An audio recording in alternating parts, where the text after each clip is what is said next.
네, 반갑습니다. 8월 14일 장중시황 전달해 드리도록 하겠습니다. 자, 연휴를 앞두고 있죠. 그래서 주말장 변동성 어느 정도 예상은 분명했습니다. 그런데 이러한 변동성이 막상 맞닥뜨려지게 되면은 좀 당황하는 분들이 굉장히 많죠. 주가가 생각했던 것보다 많이 빠지는 것 같고 또 변화가 무쌍하기 때문에 내렸다 올랐다 뭐 그런 모습들에서 사야 되나 팔아야 되나 어떻게 해야 되지 뭐 이런 고민들 많이 하실 것 같아요. 근데 이런 장에서는요 대체적으로 오후까지 느긋하게 기다려 주시는 게 좋아요. 그래서 변동성이 심할 때 또는 특히 주말장 같은 때 오늘 같은 이런 변화를 좀 보일 때는요 오전의 변동성 다 무시하고요 오후의 변화가 어떻게 나오는지 뭐 오후에 끌어올려지든 아니면 더 내려가든 그런 것도 신경 쓰지 마시고 오후에 공략하는 것이 조금 더 낫다. 그래서 관심주들 공략을 할 때도 오후 타이밍 공략을 하시거나 아니면은 아예 넘겨가지고요 연휴 이후에 공략하시는 것이 훨씬 더 낫습니다. 그래서 변동성에 대한 부분들은 항상 그 변동성 안에 들어가서 무언가를 하려고 하지 마시고요 변동성이 다 끝나고 난 이후에 대응하는 것이 유리하다는 것을 일단 말씀드려 봅니다. 자, 오늘 수급 동향에서는 외국인들이 매도를 일단은 또 진행하고 있습니다. 뭐, 계속적으로 이제 매도에 대한 양상이 좀 나타나기도 하는데, 매수, 매도, 뭐 굉장히 중요한 부분이긴 합니다만은, 외국인들의 매도가 또 이렇게 이어지게 된다면, 대형주들의 약세로 들어가게 되죠. 대형주들이 그동안 많이 올라왔었기 때문에, 거기에 대한 차익 실현이다 정도로 생각하시면 좀 편하지 않을까 생각되는데, 뭐, 역시 뭐 종목에 대한 포인트겠죠. 그래서 종목이 가장 중요한, 그런, 중요 관점이다라고 좀 보시면 되겠고요.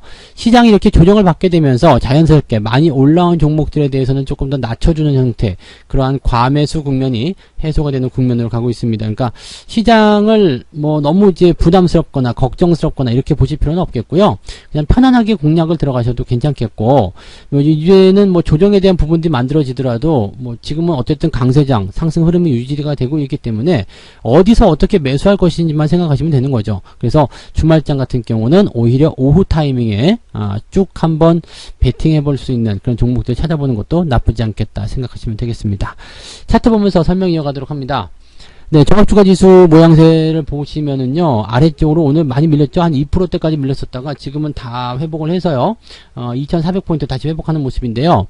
이게 분봉상을 보게 되면 굉장히 다이나믹하죠? 아침에 그냥 상승 조금 했다가 후루룩 떨어지는 모습인데 그 이후에 이제 기술적 반등이거든요.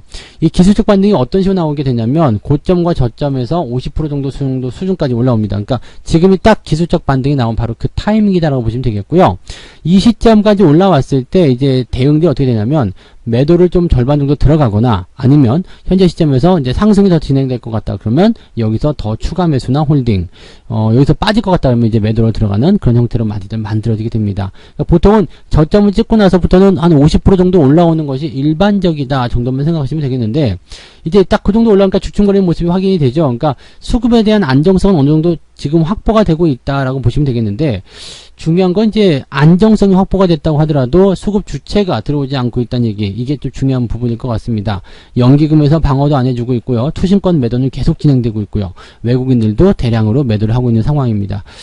이렇게 되면은 일단 지수를 끌어올려줄 수 있는 포인트가 약하기 때문에 개별 종목들로만 집중되는 경향들이 좀 만들어지게 될 겁니다. 그래서 그런 내용들을 우리가 참고하면서 가시면 좋을 것 같고요. 그렇게 되면 이제 코스피보다도 코스닥이 조금 더 상황이 보기가 좋을 것이다 생각하시면 될 것 같은데, 근데 오늘은 이제 코스닥 같은 경우도 이제 주가 하락에 대한 포인트가 굉장히 좀 커요. 이게 아무래도 이제 그동안 많이 올라왔었던 종목들, 특히 이제 시젠 같은 종목들이 이제 주가가 조정을 좀 받아야 되는 상황이잖아요. 제가 늘 말씀드리지만 계속적으로 상승하고 있었다가 언제요? 5일선을 일탈하는 시점이 되면 매도를 꼭 하자라는 말씀을 드렸죠. 그래서 추가적으로 하락하는 형태의 포지션들이 이렇게 쭉 끌려 내려가는 형태로 가기 때문에 지금 같은 상태에서 본다라면은 부담이 굉장히 커질 수밖에 없는 상태죠. 그래서 이렇게 단기적으로 많이 올라온 종목들에 대한 차익 매도와 그 다음에 이런 과매수 국면의 해소, 이런 국면들이 지속적으로 이어지게 된다면 뭐 코스닥 같은 경우도 이제 이런 종목들이 줄을 이루고 있었을 거란 말이에요. 근데 여기서 밀리는 포지션이 형성이 됐을 경우에 부담이 커질 수 있다라고 보시면 됩니다. 그러니까 사실은 이제 많이 올라온 종목을 조심해서 매매를 안 했다라면, 그런 종목들에 이제 참여를 안 했다라면 이런 것도 걱정하실 이유가 전혀 없는 거죠. 그런데 저렇게 많이 올라온 포지션에서 접근이 되었다라면 이럴 때 좀 많이 피곤한 상황이 벌어질 수도 있겠습니다. 그러니까 저런 위치들은 우리가 감각적으로 좀 대응하실 필요가 있어요. 추세가 이게 상승세를 계속 보일 때 한 가지만 기억하시면 돼요. 급등주는 5일선을 기준으로 한다. 그다음에 추세가 어느 정도 형성된 일정한 패턴을 가지고 있다라고 본다라면 21선까지 우리가 좀 확장해서 보실 수 있겠는데 21선과 5일선의 거리가 지금 이렇게 시젠과 같은 종목처럼 제법 클 경우 한 20% 이상 나잖아요. 이 정도로 크게 나왔을 경우에는 5일선 깨질 때는 일단 조심해서 먼저 대응하시는 것이 필요하다. 선 매도가 필요하다라고 보시면 되겠죠. 그러니까 신풍제약이나 이런 것들 보셨을 때도 마찬가지로 마찬가지로 이제 그 흐름이 훅 약해지면서 이제 21선 아래로 내려가게 되고 추가적으로 끌어내려가는 모습이죠.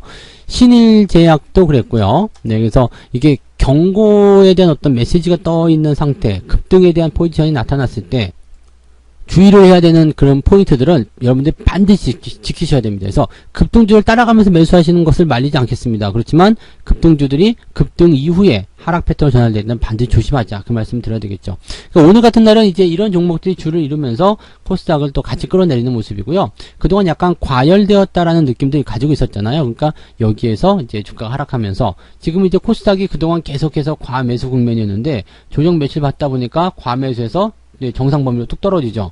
근데 보통은 이제 과매수에서 조정을 받게 되면 과매도까지는 가지 않더라도 정상 범위보다 아래쪽까지 들어가는 경우가 많이 있습니다. 그러니까 지표상으로 얘기를 해본다라면 50포인트 아래쪽까지 떨어질 수 있다는 얘기죠. RSI 지표로. 지금 이제 70, 80까지 나오다가 이제 60대대로 떨어졌는데, 요게 이제 더 밑으로 내려서 50 아래로, 즉 40대, 30대 이렇게 나오게 된다는 얘기죠. 30 아래로 떨어지면 과매도이기 때문에 보통은 강세장에서 조정을 받을 때 그 정도까지는 가지 않습니다. 그래서 50을 전후로 하는 모습들. 그렇게 본다라면 횡보가 좀 더 유지가 되거나 아니면은 지금 현재 보시면 830에서 820포인트 정도 지지선이 형성되고 있는데, 그 정도 범위를 지키려는 그런 등락을 거듭할 수도 있다. 이 정도로 해석하시는 것도 맞을 것 같아요. 그래서 변동성이 큰 시장에서 이렇게 많이 오른 종목들에 대한 변동성은 굉장히 크게 나타나게 될 테고, 또 수급상에서는 외국인이나 이런 연기금 쪽의 매도에 영향을 받을 수 있는 그런 대형주들이 조정을 받을 수 있다. 그러니까 전체적으로 시장이 눌리는 형태의 모습을 보이고 있다고 보셔야 되겠죠. 그런 내용들이 지금 현재 시장에 나와 있는 모습이고요. 수급을 좀 보면서 이야기하도록 하겠습니다. 현재 보시면 외국인들이 2,700억 순매도인데 매도가 계속 늘어나는 모습이에요. 그러니까 이런 형태의 매도 상황들은 좋지 않죠. 오후까지도 밀릴 수 있어요. 그러면 대형주들 입장에서 보면은 굉장히 답답한 형태가 나타날 수밖에 없습니다. 오늘 삼성전자 주가 하락세에 나타나고 있는 모습이고요. 현대차 같은 경우도 주가가 밀리고 있는 상태죠. 이렇게 된다면 주가가 더 아래쪽 14만원대라든지 이렇게까지 떨어질 수 있습니다. 근데 그러면 이제 그 상황이 됐을 경우에는 이번에는 매수를 한번 또 고민해 볼 필요가 있을 거예요. 그러니까 이런 포인트들은 진짜 재미가 있는 게요.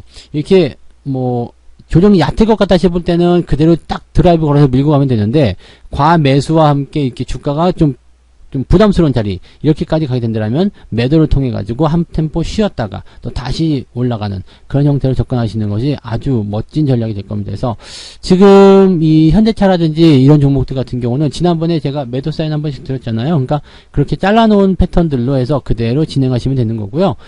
나는 장기적으로 할 거야, 좀 빠지더라도 모르겠어, 이렇게 생각하시는 분들은 그냥 냅두셔도 누가 잡아가지는 않습니다. 그러니까 그런 부분을 참고하시면 되겠습니다. 이번에는 조정이 좀 보이는 입장이기 때문에 절반 정도를 덜어놓은 상태에서 이제 시장을 좀 바라보는 거죠. 그러니까 지난번에 이제 매도한 부분들을 다시 재매수할 수 있는 타이밍이 온다라면 그때 우리가 또다시 재접근을 하시면서 수익을 올리셔도 된다는 이야기죠. 어쨌건 이렇게 외국인들의 매도가 지속적으로 나오는 이런 타이밍에서는 이렇게 대형주들의 움직임들이 좋지 않을 수밖에 없다라고 말씀을 드릴 수 있겠고요. 연기금 같은 경우도 지금 보시면 이제 매도세를 확장해 나가고 있죠. 즉 대형주, 즉 외국인과 성격을 그나마 좀 비슷하다라고 볼 수 있는 그런 어떤 매수 주체가 매도를 하고 있다는 부분들도 좀 고민해야 되는 내용이고요. 투신 같은 경우도 계속해서 하락세를 보이고 있는데, 일단 주축이 될 수 있는 부분들이 다 매도로 전환이 되어 있다 보시면 되겠습니다. 그리고 금융투자 같은 경우만 일단은 매수가 확장이 되고 있는 상태인데, 이것도 사실 한계 부딪힐 수밖에 없겠죠. 이렇게 밑에서 또는 뒤에서 밀어주고 받아주는 그런 어떤 형태의 수급 주체들이 안 나오고 있기 때문에 이런 포지션에서는 좀 주의가 필요한 그런 내용들이 될 수밖에 없겠다. 그래서 대형주들 같은 경우는요, 이렇게 단기적인 어떤 매매나 이슈에 휘둘릴 것이 아니라, 일단 흐름을 어떻게 타느냐, 그 다음에 수급이 어떻게 들어왔느냐, 거기에 대한 부분을 좀 보시는 게 가장 유리하지 않겠는가라고 생각을 해보는 부분이겠습니다. 자, 어떤 종목 사고 팔았는지 한번 보도록 합니다. 종목에 대한 매매를 또 살펴보게 되시면, 자, 기관 같은 경우를 먼저 볼게요. 기관들은 뭘 샀을까? 삼성전자, 네. 지금 사기 괜찮은 자리라고 생각하는가 봐요. 그 다음에 SK케미칼. 많이 올라온 상태에서 5일선 깨지면 매도잖아요. 그래서 삼성 SDI, 그 다음에 SK바이오팜, 네이버, 말할 거 없죠. 그냥 다 그렇게 진행이 되는 종목들이 하나죠. 그래서 매도 쪽은 일단 정석적으로 잘 나오고 있는 것 같고요.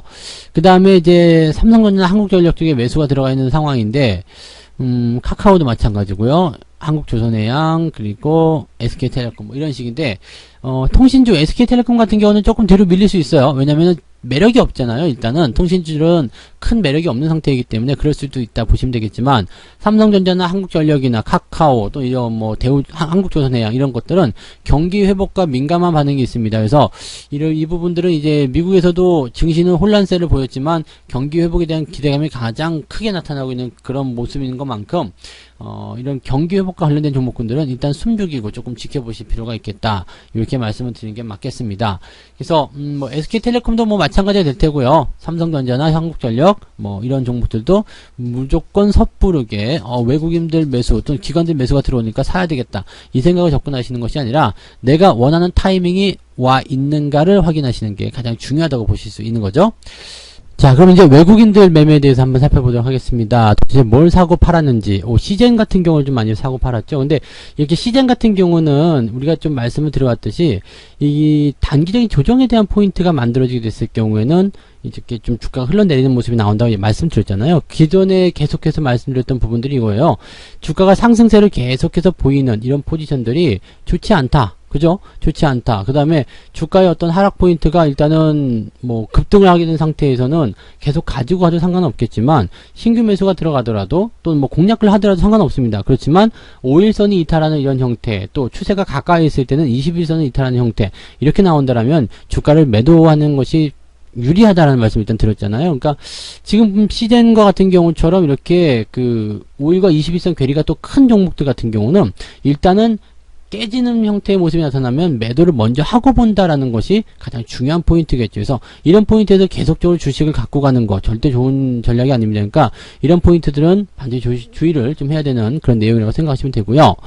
셀트리온이라든지 이런 종목들 전체적으로 좀 매도가 좀 들어가 있는 형태로 보여주시면 되겠습니다. 순 매도에 대한 부분들은요, 일단은 셀트리온 헬스케어나 삼성 SDI 이런 쪽으로 이제 매도가 좀, LG화학도 마찬가지죠. 이제 조정 들어온다고 말씀드렸는데 그대로 또 받아서 들어오는 거 보세요. 그러니까 이런 것도 이제 매도에 대한 부분이 연결됐고요.